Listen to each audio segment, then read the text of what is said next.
Цікава річ, що наше збавлення, оно починається з темрі і закінчується темрою. Починається з ночі і закінчується ночі. Вночі Бог створяє світ у темрі.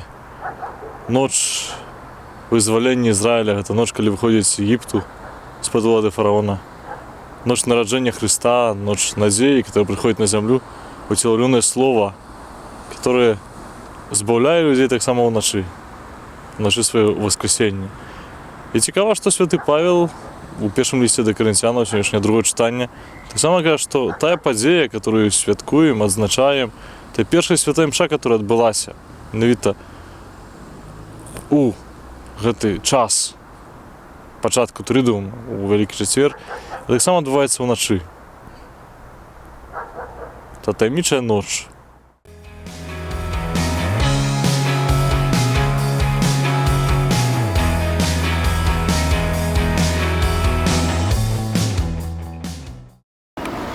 Єзус, ведаючи, што прыйшла яго гадзіна, палюбіўшы сваіх у свеце, да рэшты іх палюбіў.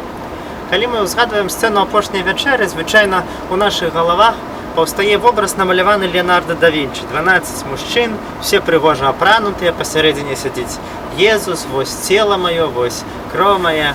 Аднак адзін біблейскі каментатар піша, што гэтая вячэра магла нагадваць вячэру нейкай банды.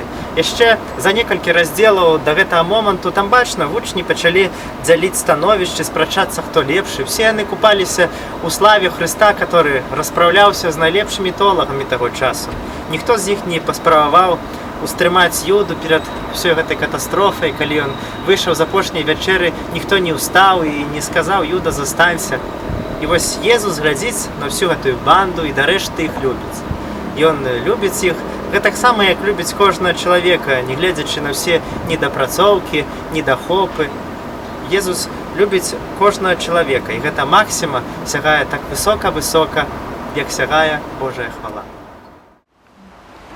І вось насуперак усялякай логіцы Езус адкрывае перад усёй гэтай бандай сваю найвялікшую таямніцу, Еўхарыстыю, штосьці такое інтымнае, прыватнае. Бо Христос цудоўна ведае, што пасля яго смерці і воскрешэння ўсё толькі пачнецца. Усе яны, за выключэннем Яна, памруць мучаніцкай смерцю. Яны установяць касцёл, чальцамі якога праз 2000 год мы з'яўляемся. Таму што моц дасканаліцца ў слабасці. Еўхарыстыя — гэта такая штука, которую мы не разумеем і не зразумеем ніколі. Ну бо як можна зразумець, што гэтая маленькая белая штучка — гэта Бог? Але Бог прагне гэтай такой хоць капелькі матэрыяльнай, фізічнага кантакту з намі тут на зямлі. І вось гэтая камунія, яна падае ў гэты страўнік, туды, куды падаюць буракі, бульба, курыца, суп, все, што мы ямо. Але такая любоў, такая вернасць, такая прага быць разам з намі. Цікаво, чому наприкінці Великого посту, коли вже зближаємося до Тридуму, зближаємося до часу, який вспоминає муку, смерть і наше збавлення, смертопослання Христа, так часто у читаннях появляється Юда Іскаріот. Чому ця постать появляється і сьогодні у Євангелії разом зі Святим Петром, не як такі головні діючі особи. Перший, який здразив Христа. Другий, який сумнівався в тому, що можна таке зробити, і зробив ще у 3 рази горше. Це не тільки зав'язка історії, це не тільки пролог, як все починалося, чому менавіта Єзуса видали, бо Юда його зразив. Це вельми моцна підказка для мене сьогодні, особисто для мене. То, що це люди, грешники, яким Бог дає себе, перш чим видасть себе у руки книжників, фарисеїв, римлянів, тих, які його заб'ють. Він видає себе безоборонне у руки грешників. Він дає Юді і Петру своє тіло, свою кров, каже: це робіть на мою пам'ятку, на мою пам'ять.